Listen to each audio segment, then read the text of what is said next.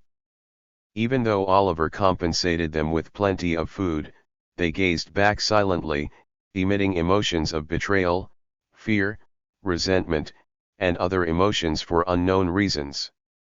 Oliver couldn't fathom why they behaved that way. Then, isn't it dangerous? Pardon. I don't mean to belittle Dave, but as far as I know, creatures created by black magic can harm their owners, especially if they're strong. Yes, you're right. Then, isn't it a bit risky to have such a big mouth, or a child controlling the corpse dolls, harboring resentment? They might attack their master. Carver's words were valid. When Smith received the order for a large glutton bag from Oliver, he repeatedly explained the risks, and Merlin also warned of the dangers of such creatures. They could even turn against their own master. Oliver pondered for a moment before responding. I think it should be fine. Do you have any grounds for thinking that way? Not particularly, it's just that neither the children nor Big Mouth has ever harmed me. Well, that's fortunate. I've heard that if the master is strong, they can't attack. Yes, that's what I've learned. However, it's a bit disappointing. Excuse me. I thought it would be interesting if the children could make decisions and move on their own will. Carver momentarily stiffened at this calm yet quite radical statement. Such overconfidence or pretense was typical of superhumans, but when Oliver said it, it felt remarkably genuine. Carver had sensed it for a while. Oliver's thought process was far from normal. Ugh. Is it over? Suddenly, a cheer caught their attention, and Carver and Oliver turned their gaze back to the arena. In the arena, the glutton bag seemed intent on finishing off Big Mouth, who was desperately attempting to crawl away. The glutton bag, certain of its victory, made a gesture of drawing a horizontal line at what appeared to be its neck with its thumb. Meanwhile, Big Mouth, at a disadvantage, emitted grr, grr noises as it struggled to crawl to one side of the arena. I think you might need to buy a new glutton bag. Are you going to give it a name? If it wants. However, I think it's not necessary. Excuse me. At the same time as Carver's question, Child Second threw a sawed-off shotgun to Big Mouth. Oliver was surprised by this act. The sawed-off shotgun was Second's favorite gun, and when Oliver had asked to borrow it for a while, Second had sulked and shown obvious reluctance. But now, it willingly handed it over to Big Mouth. Upon receiving the shotgun, Big Mouth, surprisingly agile for its massive size, pointed the gun straight at the glutton bag. Gryo! Bang! Did it just shoot? The familiar and powerful gunshot resonated, and the members of the fighter crew shouted in unison, shocked by what they perceived as some form of cheating. However, the children cheered loudly, and Big Mouth took advantage of the situation. It charged towards the glutton bag, which now had a hole in its stomach, and vented its pent-up frustration. Karuk! Karuruk-2! Karuk! Karuruk-2! Karuk! Karuk! Karuruk! Only Oliver could understand what Big Mouth was trying to convey, but everyone could tell that it was expressing immense rage and sorrow. It was understandable, considering that its master had thrown it into this deadly match. Big Mouth lacked finesse but released its resentment with crude punches, kicks, and shotgun blasts. Once it had vented enough, as the child instructed, Big Mouth hoisted up the glutton bag and then threw it into its giant mouth. Gruyu! Alive! Alive! Swallow! Yes! Swallow! Good Big Mouth! Nice Big Mouth! The glutton bag struggled against Big Mouth but couldn't resist due to the gunshot wound. Eventually, like a calf swallowed by a snake, it was entirely devoured by Big Mouth, which was a size smaller. Overjoyed, the children rushed towards Big Mouth. In their elation, Child Second fired its gun into the air, startling the fighter crew members, who fled outside. Gryo! Inside! Inside! Swing! Swing! So ecstatic were the children that they hoisted Big Mouth up into the sky. As Big Mouth reached the peak of the ascent and started to fall, Duncan muttered as if he'd realized something. Wait a moment. Along with his words, Big Mouth came crashing down. The children who had been cheering on the ground couldn't handle Big Mouth's weight and were crushed underneath him. Grook! Ouch! Move! My gun! But! Move! Gun! But! Oliver, watching this harmonious spectacle, sent his congratulations to Big Mouth. Great job, Big Mouth! I knew you could do it. However, Big Mouth and the surrounding children stared at Oliver in surprise, their eyes wide with disbelief, disdain, and even scorn. Carver seemed to notice this and joked with Oliver.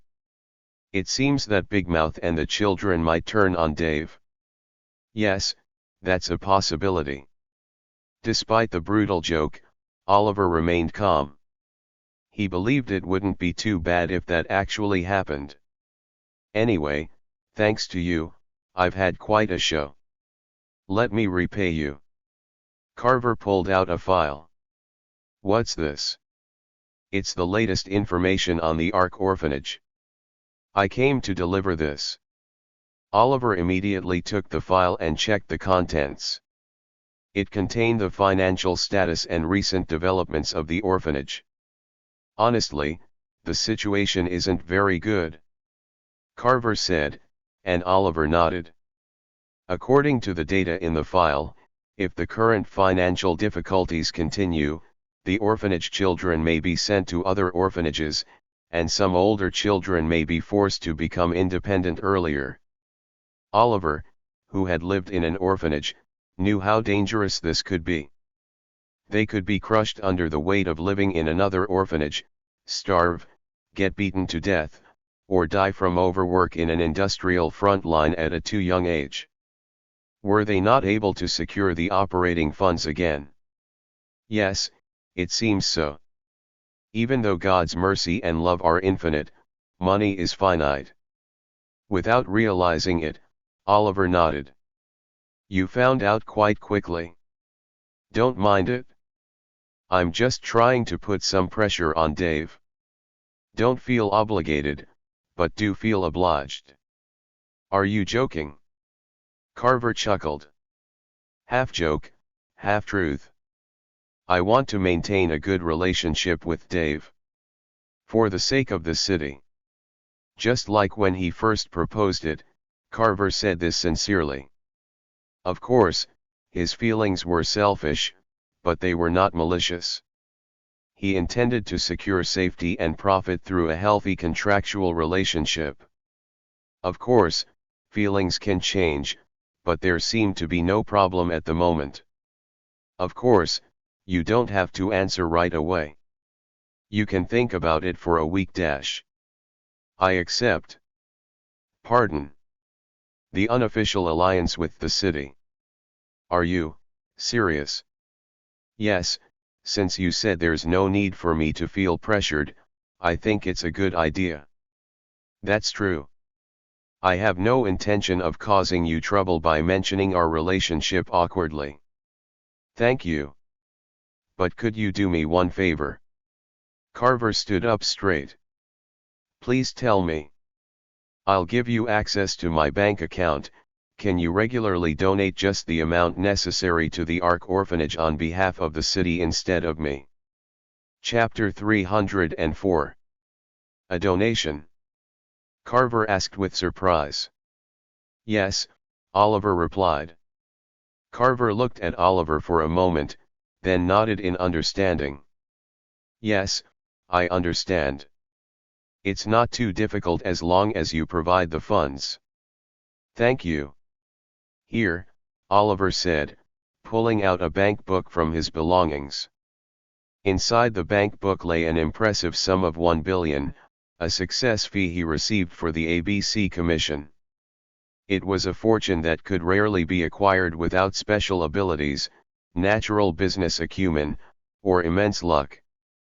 Nonetheless, Oliver handed over the large sum to Carver without hesitation. Please donate exactly as much as the orphanage needs. Not more, not less. And please let me know when the money runs out.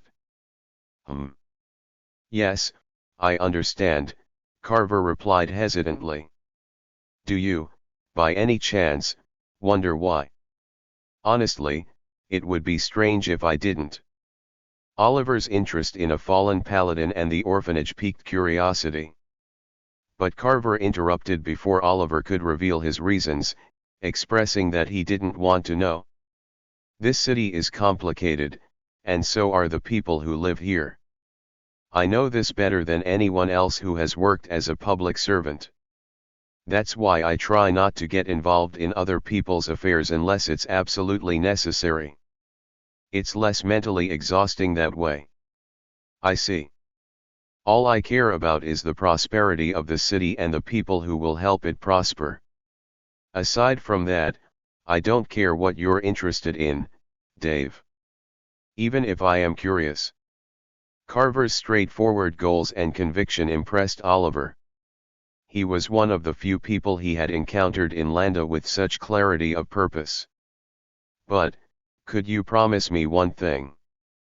Yes, go ahead. If there's a chance that Landa will be harmed, please let me know in advance. It's not that I don't trust you, Dave, but the future is unpredictable.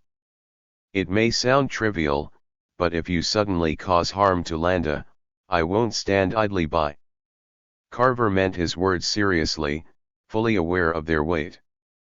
I promise. If I think I'm going to harm Landa, I'll definitely let you know. And yes, I don't take you lightly, Mr. Carver. I think you're really incredible. I admire you. Oliver's sincerity touched Carver, a mix of joy from being acknowledged and respect for his counterpart. Thank you for your words. Then, I'll discuss the rest in detail with Forrest. Yes, I appreciate your help. After their conversation concluded, Carver left the building with a polite greeting. As if waiting, Joe approached Oliver. Are you done talking? Yes, Joe, were you waiting for me? Yes. Did you, by any chance, form an unofficial alliance with the city? Yes, I've made up my mind. It doesn't seem like there's anything to lose, and Mr. Forrest also thinks forming an alliance is the wiser choice. Refusing the offer might raise suspicions. Joe nodded, trying to hide his dissatisfaction. Noticing Joe's emotions, Oliver asked, "Do you not like the idea, Joe?" "Well, no, it's not that. I'm not planning to be arrogant. It's just that, being from here, I can't really trust the city officials," Joe confessed. Oliver understood his concerns. District X had suffered from misappropriation of city council funds, subsequent misfortunes, and the city's indifference.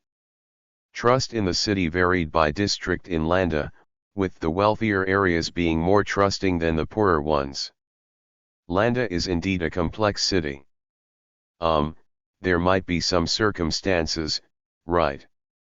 Oliver suggested, trying to see things from the counselor's perspective.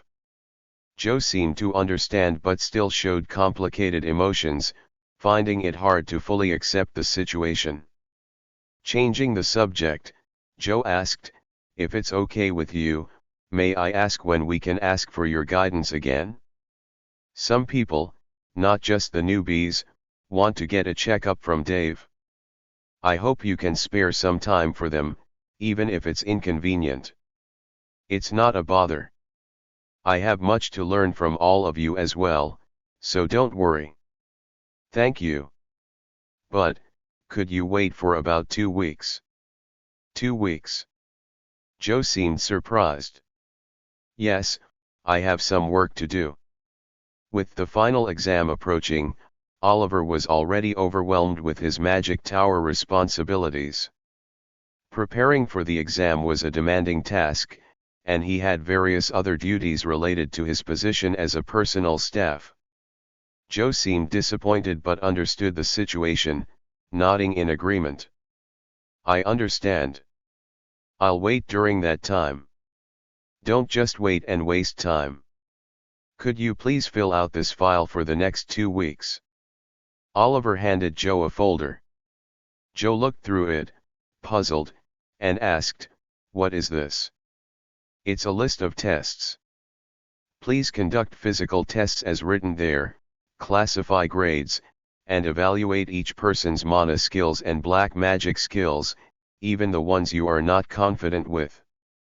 "I don't know much, but it seems systematic." Oliver had put effort into creating the file by researching and referencing books about training and magic from the Pure Magic School Tower Library. "Yes, it's something I developed based on those references." "Don't do it alone, share it with each of the officers." "Why should we share it?" "Now you guys also need to learn how to teach people if you want to keep replenishing members." Joe couldn't argue with the point. It was essential for the officers to learn how to guide and train new members independently without always relying on Oliver's assistance. "I understand," Joe said, contemplating the situation. "Is there a problem? You seem a bit uncomfortable." "No, it's just that there are a few guys who can't read, so I'm wondering if they can do this kind of work." Oliver gasped, realizing the issue. Many members in the fighter crew were illiterate, and it wasn't uncommon. Reading and writing required significant education, and most of them had not received such opportunities. Even Oliver himself had been illiterate just a few years ago, but he had learned thanks to Marie's help. "Thanks to Marie, I learned. I wonder if she's doing well." The thought of Marie brought back memories of their meeting and parting, which were both memorable, though not entirely pleasant. He wondered if she had kept her promise, as she hadn't shown up in Landa for quite some time. "Excuse me, Dave." Joe brought Oliver back to the present. "Yes. What are you thinking about?" "Oh, I'm sorry. I was thinking about something else. What did you say? No, just, can we do this with the ones who can read for now? No matter how much I think about it, if they can't read, they can't even start. Yes, in that case, it can't be helped. But can I ask you one more favor? What is it? Everyone in the fighter crew should learn to read. Read. Yes. Since they can't do anything because they can't read, they need to learn to read. Joe seemed unsure and asked, I'm sorry, but who will teach them? The ones who know how to read barely do it at a passable level, they're not in a position to teach anyone. Please ask Mr. Forrest. Excuse me. Mr. Forrest. Al and other employees at the restaurant can all read, and they have experience teaching. Oliver recalled the restaurant work and the jokes he had learned from his time there over the past 3 years. All the employees were good at speaking because they all dealt with customers, and in particular, Al was particularly talented at teaching. He even wrote notes about restaurant jokes. Oliver convinced Joe to ask Forrest for help, and though Joe hesitated, he eventually nodded in agreement. Oh! The students collectively gasped during the Magic Combat Basic Final exam. They were in awe of the match unfolding before their eyes, featuring Derek. Despite this being his 10th consecutive match, he showed no signs of fatigue and secured a clean victory. His dominance left no room for dispute. Despite his long absences, he displayed astonishing improvement in his skills. Professor was right.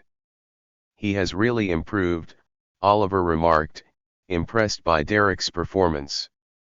While Derek's skills were similar to the last time they had fought, his fighting style had undergone significant changes.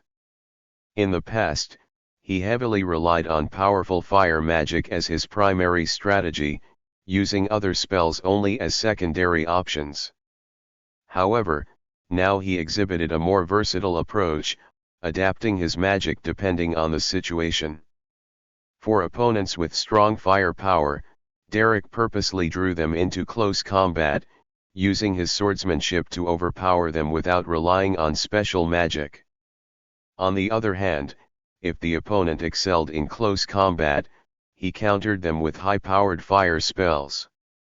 Against well-balanced opponents, he combined swordsmanship and fire magic, effectively shaking them before delivering decisive blows. Compared to the past, Derek's combat strategy had become much more diverse and efficient. That guy is not to be taken lightly, Kevin commented as they watched another match. This time, Felix was engaged in his test match, and he was performing exceptionally well. Though he had just reached the level to attend Kevin's class, he had surprisingly absorbed Kevin's teachings in a short period. He showcased the sturdy and heavy magic characteristic of the Gaia school, pressuring his opponent by manipulating the stones of the arena to create walls, heavy projectiles, or weapons. While Felix's magic lacked the flamboyance of Kevin's fire magic, it made up for it with solid defenses and powerful strikes that could turn the tide of the match. His opponent was clearly struggling under the pressure he exerted. "He's calm," someone remarked. "And quick," another added. Indeed, though Felix appeared slow and composed, he reacted instantaneously whenever his opponent cast a spell, either defending or counter-attacking. Comparing this to the past when he struggled to react despite having sufficient mana and magic skills, his improvement was remarkable. They're all envious, Oliver thought as he observed the students' reactions to Felix's match. These students, like Felix, had received training from Oliver. However, unlike Felix, they hadn't shown much growth throughout the semester. They had subtly requested Oliver's help, hoping for improvements similar to Felix's, but Oliver had turned them down. He believed they needed to hone their basic skills first, such as physical stamina and mana flow. It's a shame. If they had followed well like Mr. Felix from the beginning, I could have helped them. Elder also told me to do as I wish. However, most of them preferred to follow Kevin's teaching methods, even if it meant receiving lower scores. It's unfortunate, but there's nothing that can be done about it, Oliver concluded, returning his attention to evaluating Felix's match. During this time, Kevin interrupted his work, which was unusual for him. What do you think about Derek and Felix's improvement? After thoughtful consideration, Oliver replied, Mr. Derek seems to have become stronger by shedding his excesses, and Mr. Felix seems to have become stronger by filling what he lacked. Satisfied with the answer, Kevin's face lit up with contentment. What about that? Kevin pointed towards the third arena, where Yareli Isai stood, having frozen and overpowered her opponent with ice magic. She's been well balanced and strong from the start, hasn't she? Oliver replied with an observation. Chapter 305. She's been well balanced and strong from the start, hasn't she? Oliver seemed to speak lightly, but his words were indeed accurate. Yareli from the Isai family, a prestigious family in the Skadi school, possessed mana and magical abilities befitting her reputation, along with not insignificant battle experience. She was proficient enough to use ice magic, which is disadvantageous in arid places, without any difficulty, and even more so, she understood the characteristics of ice magic such as coldness like poison, restraining force, and spatial control better than anyone else. As proof, even though she used only minor magic relative to her mana, she easily suppressed her opponent, and during that, she took care to ensure that the opponent was not injured. Actions that are only possible with superior skills.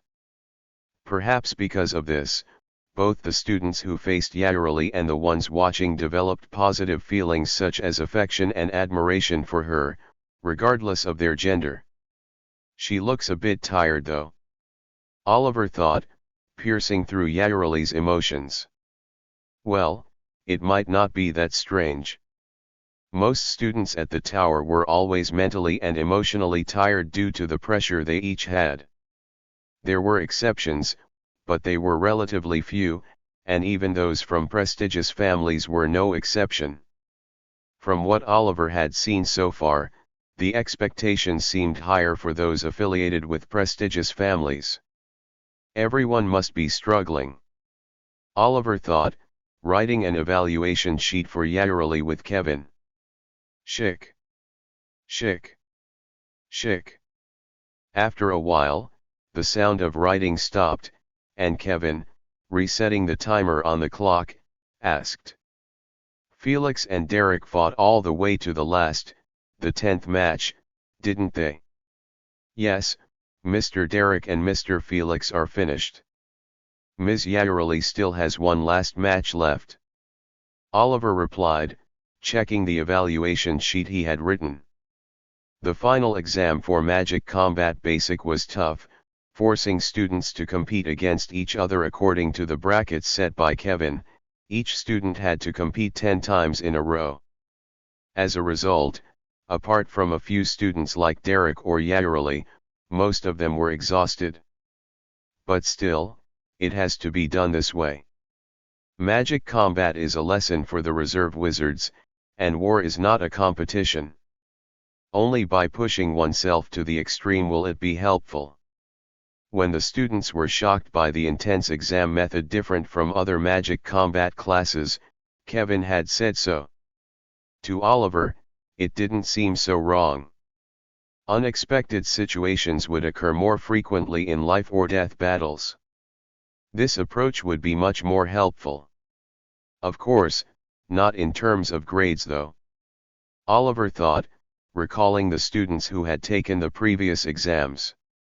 There were students with good skills and those who lacked, but regardless, most were exhausted from the consecutive matches and dropped out halfway, to whom Kevin said, "You're dead." Given Kevin's cold and objective approach to evaluation, it would be difficult for most to get good grades. Recently, Oliver seemed to understand why students in the tower preferred classes that yield better grades rather than ones that are more helpful. May I say something? During the shift from Derek and Felix coming down and the next student going up, Yareli spoke with a calm yet clear voice. It was a unique voice that Oliver had noticed before. Despite not being loud, it attracted people's attention and lodged itself in their ears, and it was pleasant to hear. It was as if it had been practiced. "What is it? Are you not feeling well?" Kevin asked, and Yareli shook her head. "No, I'm not hurt, and my stamina is fine." "Then, if you'd allow me, could I choose my last opponent?" "Choose an opponent." Taken by surprise, Kevin furrowed his brows. "Yes." Who do you want to fight?" "Mr. Zenon." Yareli pointed at Oliver, who was in the middle of grading, and all eyes turned to him. As everyone's gaze focused on him, Oliver felt a sense of unease. Something similar had happened in the first Magic Combat Basics class as well. "What's the reason?" Kevin asked, and Yareli answered with composure. "The purpose of this test, as the professor has said, is not just to get a grade, but also to train in preparation for your time as a full-fledged war wizard, right?" "But coincidentally, I am observing each and every one of how other people fight, identifying their weaknesses." Oliver was impressed. Yareli was not boasting but stating facts through a cool-headed evaluation. Somehow, she had completely grasped the timing of the students' hesitation, or their next response strategy. It was an impressive observation and memory. Even Kevin didn't make any objections, acknowledging this. In other words, Yareli was absolutely right. She had hit the nail on the head. "So, I think it would be better for me to compete with Mr. Zenon, who I don't know well, in terms of both training and evaluation." Considering Oliver wasn't a student, it didn't seem like a wrong statement. The other students also showed interest and agreed. Oliver looked at Kevin. He was thinking for a moment. It wasn't just that he disliked the idea, he seemed to have a deeper reason for refusing. "Is there a reason why it can't be done?" Yareli threw out the question bluntly. But her words weren't empty. The faint emotion shining with doubt was the evidence. Kevin responded to the provocation with slight discomfort. Kevin looked at Oliver. "Zenon, do you want to give it a try?" If it's part of the job, I'll do it." Oliver, as per Yareli and Kevin's suggestion, took off his outerwear, grabbed his tonfa, and ascended to the arena. He had agreed to do it, but he wondered why the situation had suddenly come about. "Does this give me a sense of unease?" Oliver thought, looking at the students whose eyes were filled with interest and excitement. They had temporarily stopped their tests and were watching the arena. It seemed similar when he had a match with Derek on the first day of class. "Wouldn't a quarterstaff be better?" Yareli asked abruptly, facing Oliver, who was awkwardly standing in the tense atmosphere. "Pardon? I asked if a quarterstaff would be better. You used it in the first class." "Ah, I'm more accustomed to the tonfa these days." "Thank you for the suggestion though." Oliver half lied. It was true that he had learned to fight with the tonfa from Duncan and Joe, so it was more familiar to him, but due to the period of use, it was less familiar than the quarterstaff. That's not important," Oliver thought as he turned his head towards Kevin, who began to seriously explain the match rules in the middle of the arena. It was exactly the same as with Derek, so he didn't need to pay much attention. "The match time is the same as other tests, 5 minutes. Understand? Yes. Understood. All right. With that, Kevin left the arena and created a magical barrier around the perimeter. Match start. With Kevin's declaration, Yairali created a wide range of ice on the floor of the arena through her feet, spreading it out in all directions. This was not something she had prepared in advance like the other students but started simultaneously with the match, so Oliver reacted a bit slower than usual. It was a truly surprising level of skill. But what was even more surprising was that this was not a decisive attack, but just a feint. Yairali's emotions spoke to him, and in response, Oliver grasped Tonfa like an axe, flipping it from bottom to top and tearing the field ahead. Thanks to this, the ice that covered the entire stadium could not cover the area he had torn. If it drags on, it'll be dangerous, won't it?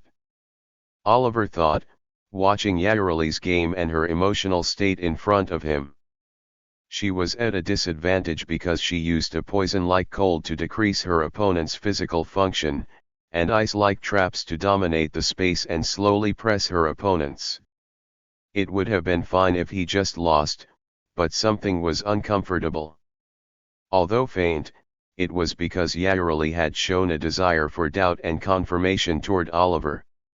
It wasn't malicious or creepy, but there was some kind of plot, and he felt like he needed to be careful. Having reached such a conclusion, Oliver stepped forward on the ground not covered by ice. Ice spikes sprung up with a sharp sound, blocking Oliver's path. They sprang from the ice-covered ground next to him and even contained dense mana, momentarily blocking his vision. Oliver swung his tonfa to destroy the ice spikes blocking his path and looked forward.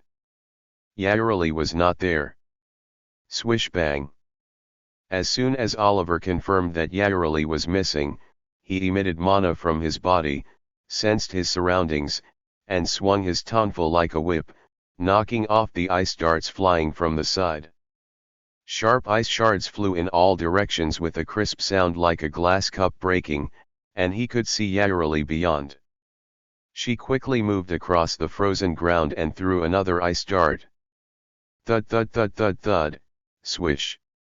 Oliver swung his tonfa like a whip, knocking off the ice dart, and Yairali continued to fire ice darts. Such inefficient and boring attacks were unlike her.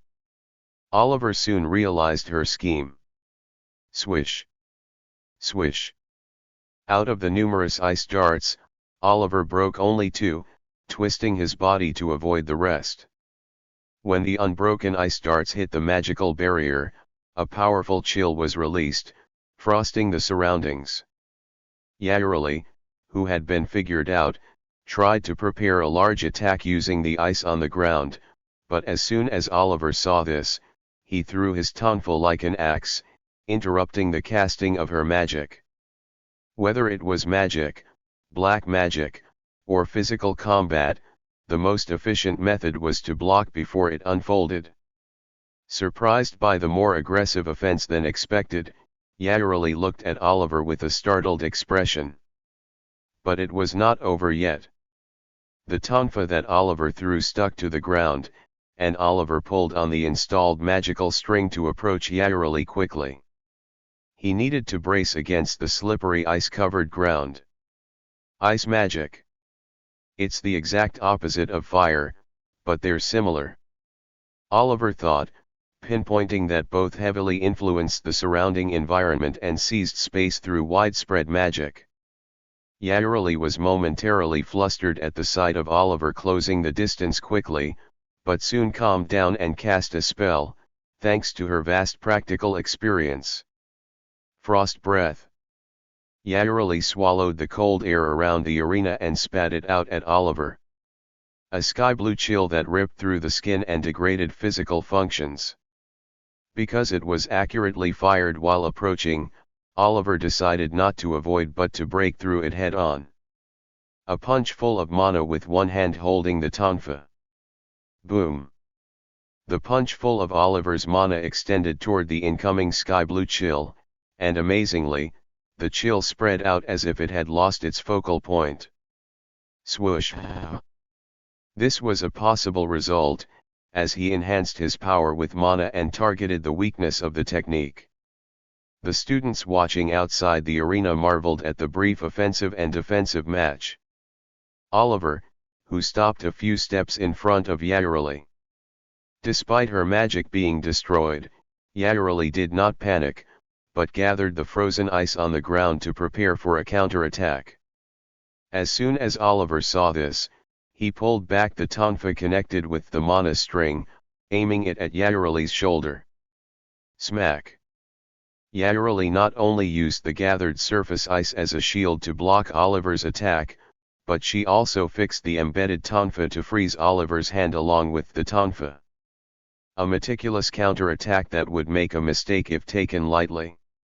Oliver admired it, and then hit the frozen tonfa with his unscathed tonfa to break the ice around his hand, then concentrated his mana to recover his fallen body temperature. He had thought that fire magic, which could overwhelm the opponent with high fire power in an instant, was more effective than ice magic, but it seemed to be a wrong idea. While fire magic pressed the opponent with high fire power, ice magic slowly choked the opponent. It was just as threatening as fire magic, only with a difference in character. Oliver, who had recovered his frozen hand, tried to attack Yareli again, but she was one step ahead. She gathered mana in her hands, applied it to the ice-covered ground, and created a huge ice wall between her and Oliver, and throughout the entire arena. To be continued.